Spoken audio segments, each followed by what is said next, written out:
Okay, before we get started with our discussion today, I want to just give a quick warning. I've had to clean the following stories up quite a bit just to make them, let's call it PG-13. And so if you've got younger children, a lot of it will probably go over their heads, but if you let them continue to listen to the first few minutes of this discussion, you may have some questions afterwards. So I'll let you decide if you should have them leave the room for a moment or not. But I want to start by telling the story surrounding the disappearance of the 15-year-old girl named Antoinette Rappel. A few weeks after she disappeared, her body was discovered, and it was very clear to investigators that she had been viciously attacked and then murdered. The Memphis police immediately began questioning black men throughout the community, and only black men in the community. After questioning several men, it was clear that one guy, L. Persons, had no way to prove what he was doing the morning of her disappearance. The police, not knowing if he was guilty or not and having no other evidence, now had someone they could blame. They asked a judge for permission to exhume her body because they believed that there was an important piece of evidence that had been buried with her. Now, when I say evidence with the body, I don't mean DNA evidence, but they had sold the judge on the idea, the very, very wrong idea, that the evidence was in her pupils. They told the judge that under a microscope, they would be able to see the last thing that she saw, and they hoped that it would capture who her assaulter was. They told the judge that God had created the eye to do this specifically to help find ways to prove murder. So the judge actually bought into it. He allowed the body to be exhumed, and the study of the pupils was done. Now, there was no way to show the judge what had been discovered in the pupils, so the judge simply had to take the investigator's word for it when he told the judge that in her pupils, they very clearly saw a picture of L. Persons. From this, and only from this, they were allowed to arrest and charge Persons with murder. And this, by the way, I know you know this, but just for the sake of saying it, this is a true story. This isn't like Minority Report or some science fiction show. Before his trial, though, L was kidnapped by a group of men from the town who promised to handle justice quickly. The lynching that they called for was to take place at 9 a.m., and the local newspaper called it a holiday.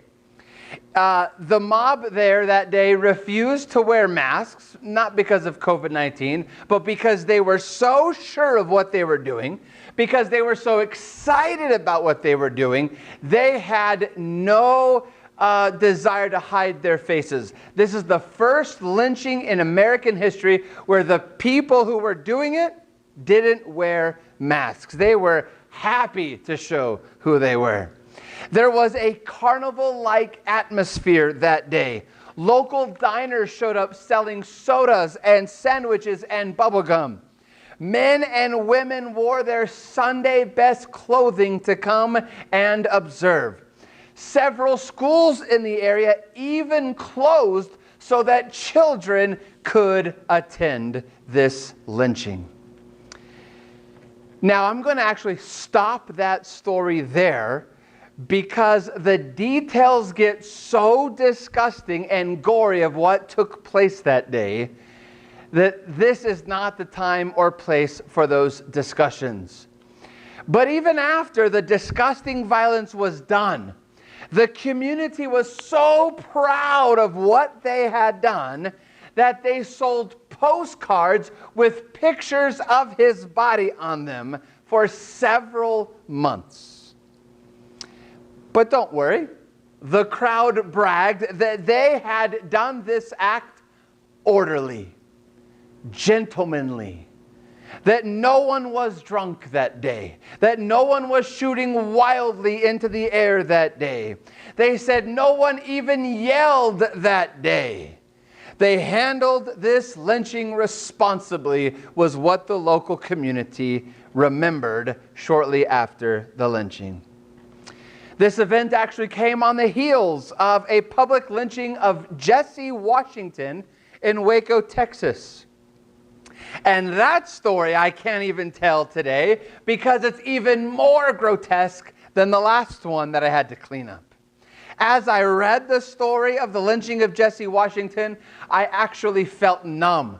I sat at my desk for several moments. It felt like 5 to 10 minutes, but it was probably about a minute. I just sat there with my hands on my head like, whoa, this is awful, awful, awful stuff. Together, these two events led to a buildup of hate crimes, and a glaring gap was clearly visible between white and black citizens throughout the United States. A few weeks after the lynching of L. persons, a massacre broke out in East St. Louis, where there was a bitter discussion going on between fairness in the workplace and the rights of work in the community.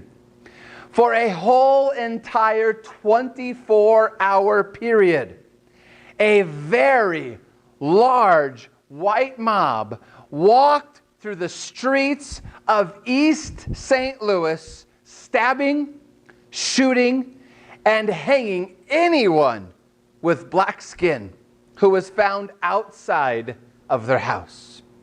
This would include men, women, children, the elderly, and even a disabled man was shot that day. The death toll in only 24 hours was over 200 African Americans. That's just the death toll. Many other casualties other than that. At this point, the black community had had enough, and they decided to protest in large numbers, specifically in New York City on July 28th of that year. Thousands gathered in the streets, also dressed in their finest Sunday clothes. They had signs which said their peace, but they walked in the protest completely silent. They walked mournfully. They walked with sad, hanging, long faces. They walked with tears streaming down their face. The New York Times reported that the protest was, quote, one of the most quiet and orderly demonstrations ever witnessed. The overall message, the theme of the protest that day was simply this, 3 words: let me live. Now, in case you've shut your mind off, and just in case you're still listening, and just in case you're like, oh no, here we go again. First of all, if you're a Christian, you shouldn't have that attitude. But here's where we're going with this story. I want you to take a moment to guess when this took place. What year did these events, including the silent protest, occur? Now, if you've been paying attention to our Bible studies, if you paid attention specifically to the Rise of Antichrist series, then you should know the date. This took place in the United States in 1917, the same year of Fatima. Now, I want to remind you, I want to use this whole entire discussion, and I've been careful to use the word discussion instead of study, because I'll be honest with you right now. While I will quote some Bible verses, I don't actually have a Bible in front of me. I want to use this time, this discussion, to review some things we've learned, to do 2 things. 1, to help you and I to evaluate what we've been doing in the month since we've learned, to evaluate. And 2, to encourage you and I to rise up, to stand up and to be prepared for what is to come. So I want to take some time to remind you of some of the things we learned in the Rise of Antichrist series. There will be a lot of new information. This is not just review, so if you watched it already, don't think, oh, I've heard it, I don't need a review. Stay tuned. I've been struggling the last few weeks wondering if we get it, if we really understand what's going on, wondering if we are really reacting the way that we should. History is repeating itself right before our very eyes. 1917 was the last really clear formula of how things will take place at the end times. And we get to look at that and we see what's happening today. 1917 was a practice run for Satan. 1917 was a precursor, if you will, to the last days. And we're seeing many of those things from 1917 repeat themselves this year in 2020. The 103rd anniversary, of course, of Fatima. Lord knows that I have been asking myself the same thing. And I don't mean that in vain. I don't mean that sarcastically. The Lord really knows that I've been asking myself the same thing. Am I ready? Am I responding the right way? On January 4th of this year, we started our Rise of Antichrist series by discussing a speech that the Pope gave in 2015 to a joint session of our Senate and Congress. We learned that since this speech took place, that things have rapidly increased, that things are going much quicker now in this day than before 2015. Since then, the Pope has been calling for a new humanism, a global village to train our children in the ways that they should go. That it takes a village to train them under one education so that they can think the same thoughts and have the same purpose. His calls for the new humanism culminated when he called for a meeting called the Global Compact of Education for May of 2020. We learned that that date was specifically connected to the 103rd anniversary of Fatima.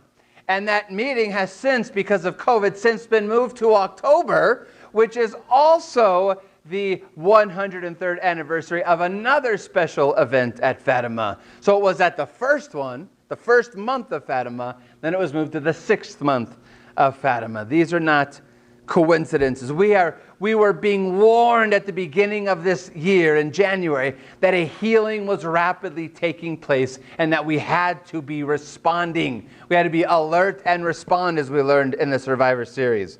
That was in early January. In part 4, on January 25th, we discussed the things that are happening in the sky, if you remember part 4. Things are taking place in the sky, that Satan is trying to move our eyes upward, preparing minds, preparing the world for the coming deceptions. We looked at specific detail as the U.S. military has confirmed that UFOs were present in the sky. We were warned that Revelation 13 warns us about a coming fire from the sky, and that Paul tells us of the coming of the angel of light, who would be Satan.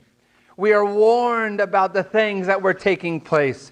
And since that day, January 25th, we have seen one comet or one newsworthy asteroid after another come zooming past the Earth in near record-breaking sightings. All of these comets are, strangely enough, newly discovered comets, just discovered in the last couple of years.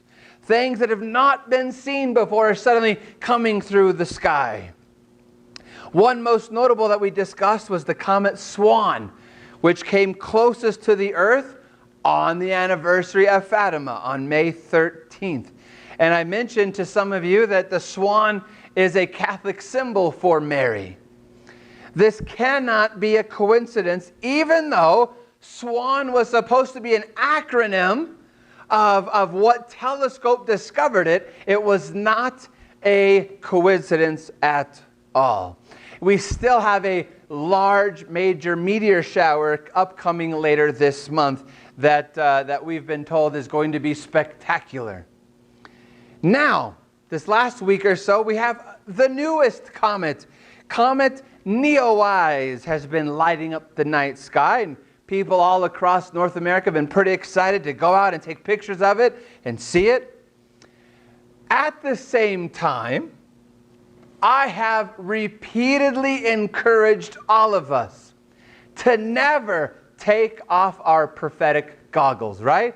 We have this word confirmed. The Bible is confirmed through prophetic utterance, right? The prophets have spoken these words to us. We've got to keep that vision as we watch the news, as we see things happening. We've got to keep our prophetic goggles on.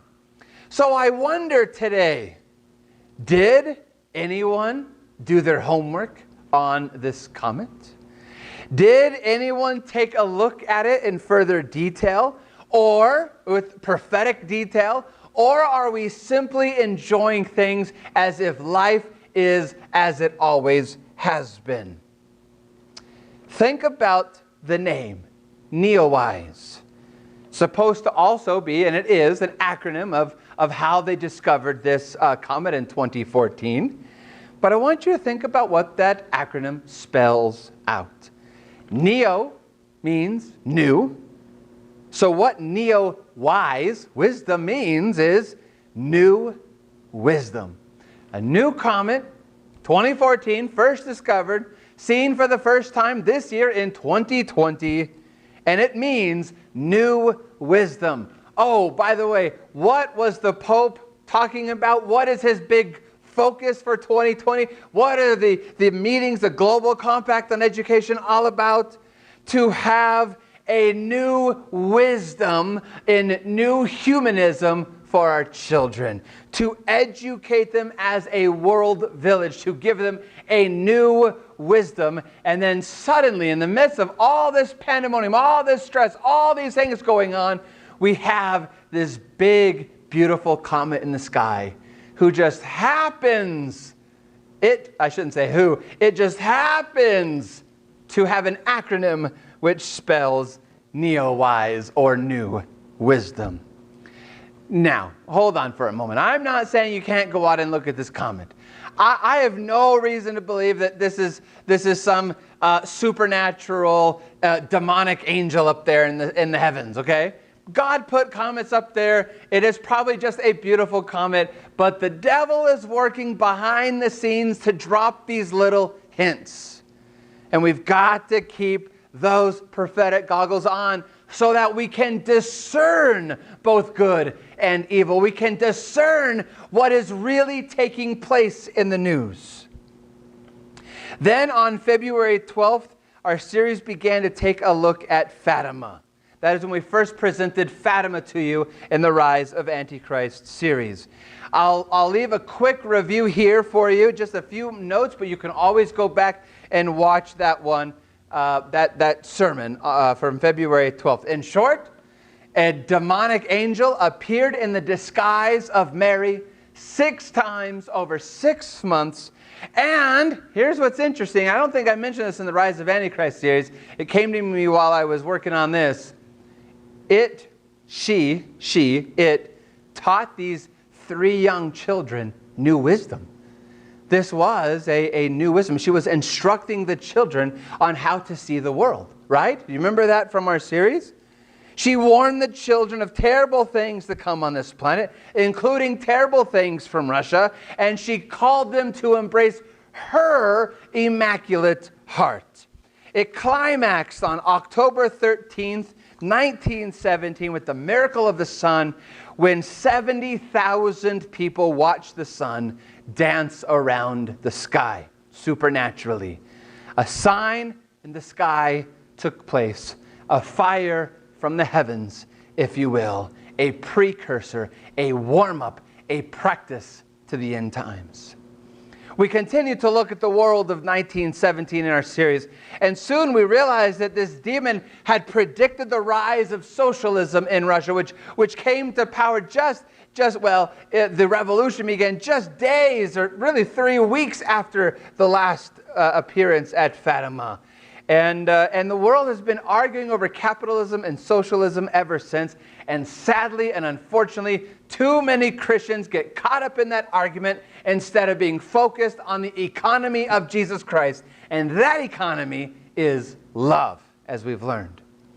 Then, as we were going through our series, unbeknownst to us that it was going to take place, then COVID-19 struck our country and things drastically changed. Things shut down.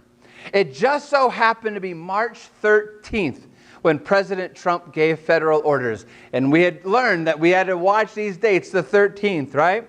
Then, by the way, as reopening started coming and around the nation, suddenly what happens here in our own state? July 13, Governor Newsom shuts things back down.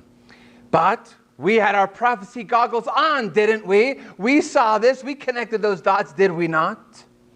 While America erupted into arguments over masks, over COVID, over the economy, we knew better, didn't we? We should have known better. We should have stayed focused and known what our job was to do. We have a mission. It's the mission of Jesus Christ. You know, in our series then, we learned that just weeks after the miracle of the sun, at the same time as the revolution was starting in Russia, in 1917, the Spanish flu broke out. We discussed that in great detail in our series. History is repeating itself. 1917 was a practice run. It was a precursor for the end. We can be better prepared by understanding our history. And I want to take a moment to speak to those of you who think that the church has been silenced, that the church has been closed. I want to tell you, in case you have not kept your focus, this church has not been silent. The Bishop Seventh-day Adventist Church, the Lone Pine Seventh-day Adventist Church, the Tonopah Seventh-day Adventist Church, these churches have not gone silently into the night. We continue to pump out sermons and Bible studies, not only instructing us, but evangelistic ones to prepare others for the coming return of Jesus. So let me give you some statistics that are interesting. Had we filmed every single Sabbath sermon and every Tuesday night Bible study, which, by the way, we wouldn't have. I had a trip to Egypt. I had a Leone Meadows science camp. I had a 2-week trip to Kentucky. All those things planned that were canceled. So we weren't going to film every Tuesday night. But let's overestimate. Had we filmed every single Sabbath sermon and every Tuesday night Bible study, we would have had a total of 43 sermons and Bible studies go on our YouTube channel had COVID not hit. 43 as an overestimate, okay? That number is probably, it would have been more about 30 to 35, but let's go ahead and say 43 sermons total and Bible studies. Well, I can report to you that we did not have 43 because of COVID. I can report to you that we did not have less than 43 either. Our church district has pumped out 64 digital Bible studies, not only, again, to instruct us, but also to instruct and evangelize our neighbors, our friends, and our family. 64.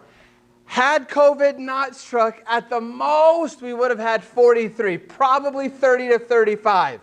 But instead, we had 64 sermons and Bible studies. If you're one of the many who claim that our, Democrat California governor is silencing the churches, we were not silenced. If you think this is just some liberal agenda to ruin the churches, it did not ruin this church or this district. We stayed focused on our mission. In fact, we upped our mission. We got more involved. If I may, let's be honest for a bit. When COVID hit, had I taken some time off for a while, no one would have even noticed. Had I just sat around some more and watched Netflix or played board games, or, I did have more time to hang out with the family because a lot of meetings were canceled. But had I just taken it all off and said, I'll just text some people and make sure they're okay and just sit around, like a lot of pastors actually sadly have, we wouldn't have done what we did. We stayed focused on the mission Jesus has called us to. This church was not silenced.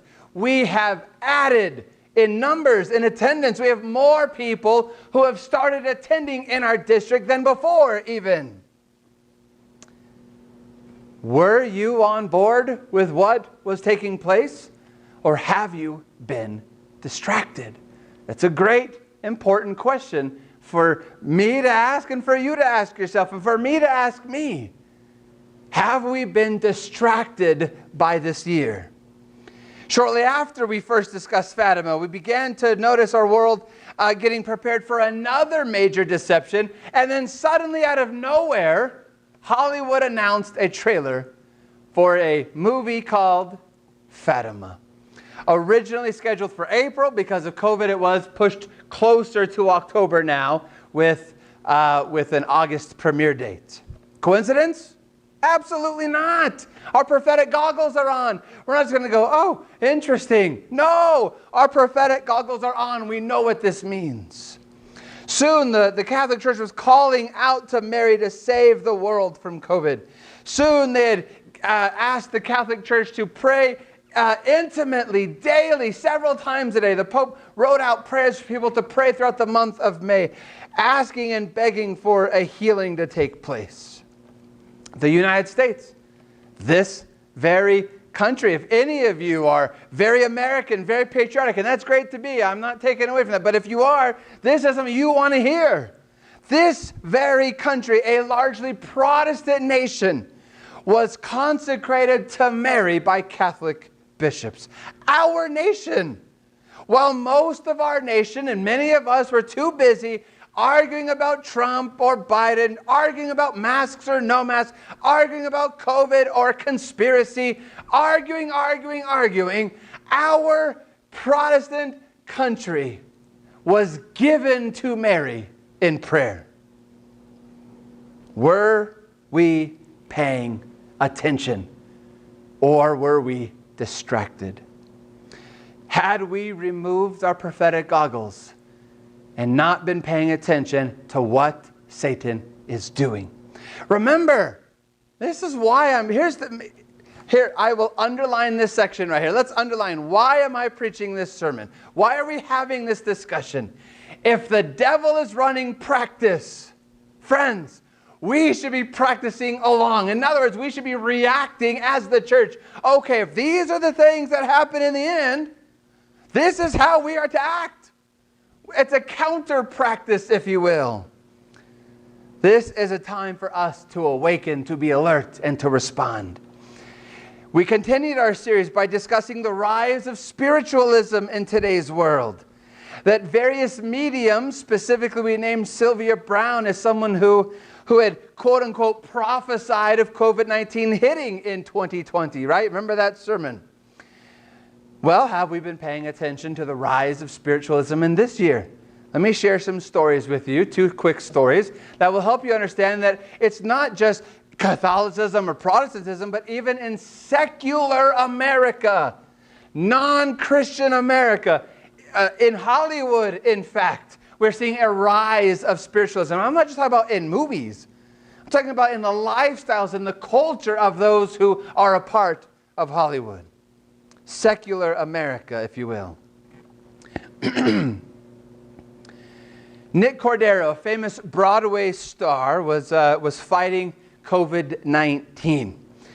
And there were many daily updates all over the news, all over social media about how his body was reacting. He was put in a medically induced coma, and there were constant daily updates in his fight against COVID. Sadly, though, his body couldn't fight anymore, and he passed away, leaving behind, I'm sure, a wonderful wife and a young son named Elvis, which is a really cool name. But his wife and his son were out for a walk just a few days after his passing.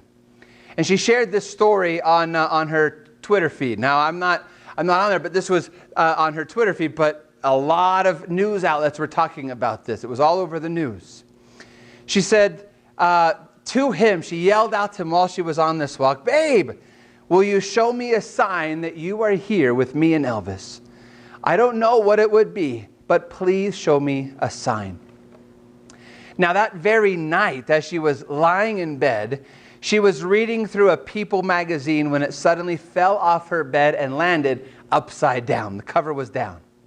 The ad on the back of the magazine was for Geico Insurance, and it had the Geico gecko on it. She knew right then and there, she says, that Nick was there with her and her son, that his spirit was hovering over them, watching her, guiding her, and caring for them.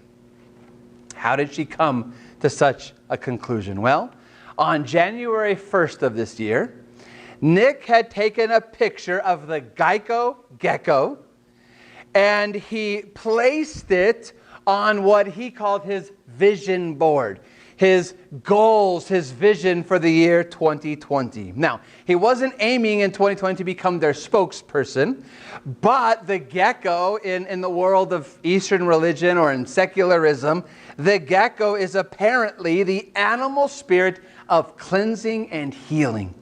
And he gave the year 2020 for his spiritual cleansing and healing. So he put the Geico gecko on his vision board. So when she asked for a sign, and that Geico gecko happened to be on the back of this magazine, which just happened to fall out of her hands and off the bed and happened to land upside down, showing her a Geico gecko. Hope that's the last time I have to say that.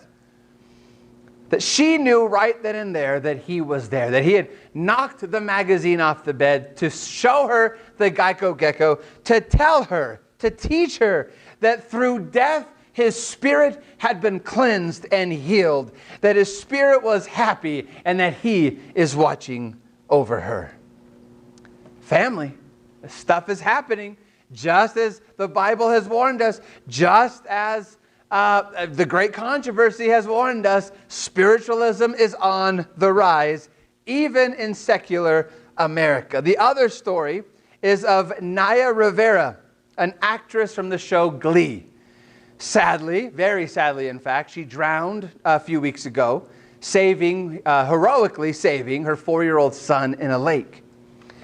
For a few days, officials combed the bottom of that lake, and they couldn't find her. But then the cast of Glee, many I should say of the cast of Glee, showed up on the lakeside. And there is a picture that went viral all throughout social media. It was all over the news of them holding hands with their heads held high. And they say that they began to shout out to her, asking her to help the searchers, the rescuers. Literally as it sounds, that they yelled out to her spirit to return to her body and to guide the rescuers to her body so that she could have a proper burial. Not long after, this Glee cast hung out on the lakeshore and yelled out for her spirit, rescuers discovered her body, and the Glee cast gave glory to her spirit for helping them find her. Had we caught the news? Have we been sharing the gospel with our friends and family who may be hearing this stuff, listening to this stuff? Because you may have just had the, no, why do I care? Why do I care what's happening to Naya Rivera? What do I care about these spirits? I don't believe in spiritualism, but what about your friends and family that do? What about your neighbors that do? They read these stories, they know these stories, and then they go, wow, the spirit world is real. I had a widow in my home not that long ago tell Sharon and I that when her husband died, she felt him and heard him come into the house and spent time with her before going to heaven. Spiritualism is on the rise. Have you opened your Bibles more and more? Are you able right now to defend the Bible truth and to lead your friends and family away from those ideas and those stories? Are you able to defend the truth? Are you able to tell them, no, this is what happens when we die? I know Adventists, we can all say, the dead know nothing. Can you do more than that? Can we do more than that? Then our latest 2020 disaster struck our country when George Floyd was murdered. And our year went down another rabbit hole. Whole new set of drama. Very important conversations, very important themes, very important things have been taking place, and good conversations about equality have taken place, and then a whole lot of other stuff have taken place as well. A lot of other unnecessary drama from both sides has taken place as well. But I began this sermon today by sharing some stories from 1917. We are seeing history repeat itself. The race wars and the protests for equality were strong in 1917 because of brutal acts, and they're strong because of brutal acts today in 2020. The call at that time was, we want to live, or let us live. And the call today is Black Lives Matter. Seemingly the phrases say the same thing. Have we kept our prophecy goggles on the whole time? Or are we too busy taking sides and pointing fingers? Are we too busy pointing out the faults of Democrats or the faults of Republicans? Have we stayed on task in 2020? We see what took place in 1917. We're reading about it happening again in 2020. There is a mission for you to fulfill. Did anyone in the last 2 months of all this these race wars, I'm calling for lack of a better term, did anyone search into 1917 to see if history was repeating itself? Did anyone take a second to slow down and ask themselves, is this history repeating itself again? We'd learned the lesson already, hadn't we? Hadn't we already learned the lesson in the Rise of Antichrist series? January, February, March was that series. Did we learn our lesson to see how the things of April, May, June, and July were also being fulfilled as a repeating moment of 1917? Now, when I say a second, I almost literally, I should say, mean that. All I did was grab my phone and type in the phrase African Americans and 1917, and boom! All this history came flooding out and telling me that we were living in 1917 all over again. Did we keep our prophecy goggles on? Did we stay focused to the mission that Jesus has called us to? Or have we spent our time instead arguing and complaining about statues? Have we spent our time arguing and complaining again about names? Have we spent our time discussing brand names of syrup or rice? Or have we stayed on point?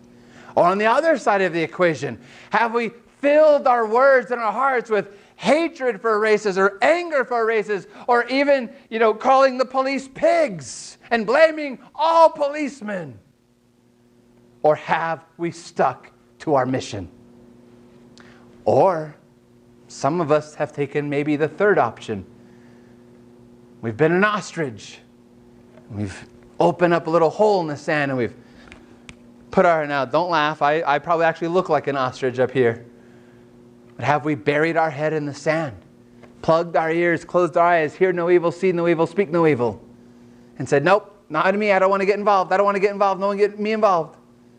We have to be involved, but we have to be involved with the mission of Jesus. Listen, you know that Native American rights and freedoms and issues are very dear to my heart for many obvious reasons.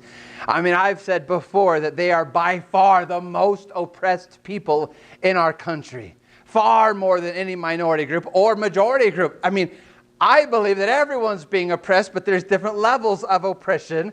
And I believe that Native Americans are the most oppressed.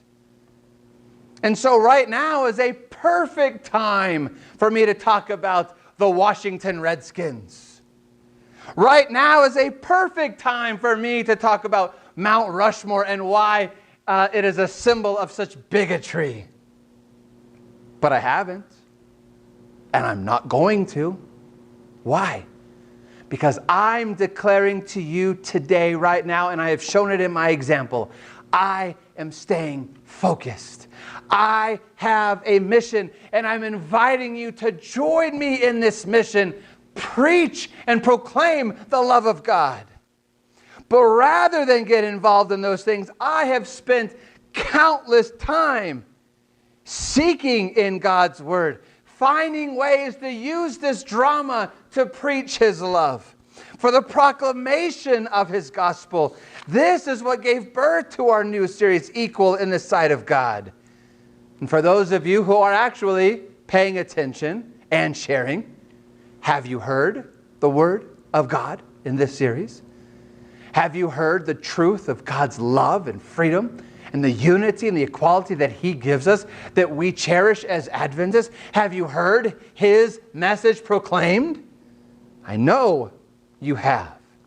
Even though this whole time that I've been trying to write and film and edit, that my personal family, my side of the family has been falling apart. Sharon's family has been falling apart. All kinds of issues in Arizona. All kinds of issues at home. Some we've shared, some we haven't. All kinds of issues. And yet, while still being there, I'm not saying ditch your families. Sharon left and was with her family. I've had to go back and forth to Oakhurst. My mom was staying with us for a while. But I've stayed on point. Even if it means working longer, staying up later, whatever it takes to stay on point. We will not be defeated. Satan cannot have this moment in our lives because this moment belongs to our Lord. Now, there's at least one more thing from 1917 that hasn't happened yet. Well, two if we talk about an eventual appearing of Mary, but I've talked about that enough, so how about the other one? There's one other thing that hasn't taken place from 1917 yet. So don't be surprised if this is where we are heading. See, in 1917, there was a great world war ravaging our world. So as reports are starting to come out that major world powers are seeing an increase to their arsenals, preparing for major altercations, I kind of hear that news and sit back and say, yeah, 1917 is happening all over again. Knowing this truth is giving a great deal of faith to my life. What will we do if this occurs? If a world war breaks out, if World War III breaks out, what will we do as a church, as a district? What will we do in Tonopah? What will we do in Bishop? What will we do in Lone Pine? How will we react to these things, to this thing? Now, am I saying don't get involved in any way? Well, let's look at a great example in American history. What about Desmond Doss? Did he bury his head in the sand?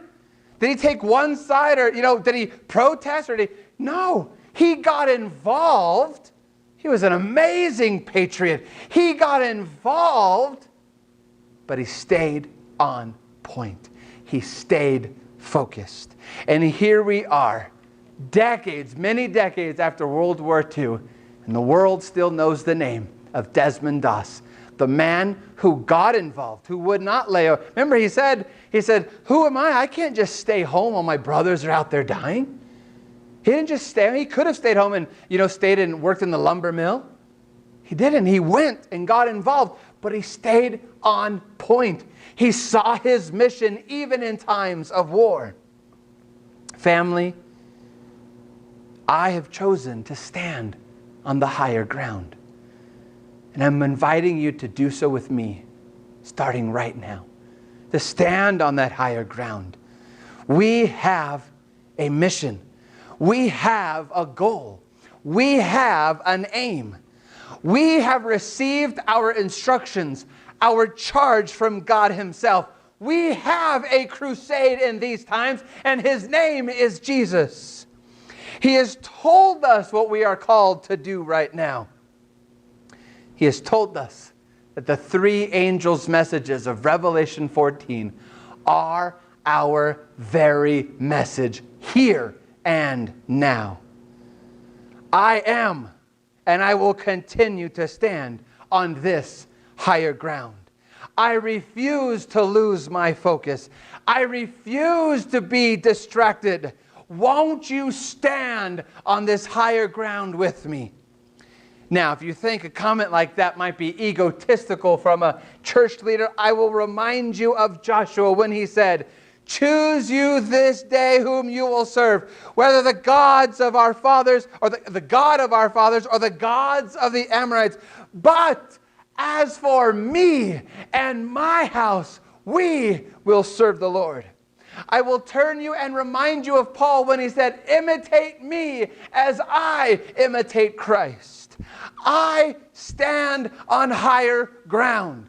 Victory is mine to claim in the name of Jesus Christ. He is my rock of ages. He is my strength. Here I stand. I can do no other.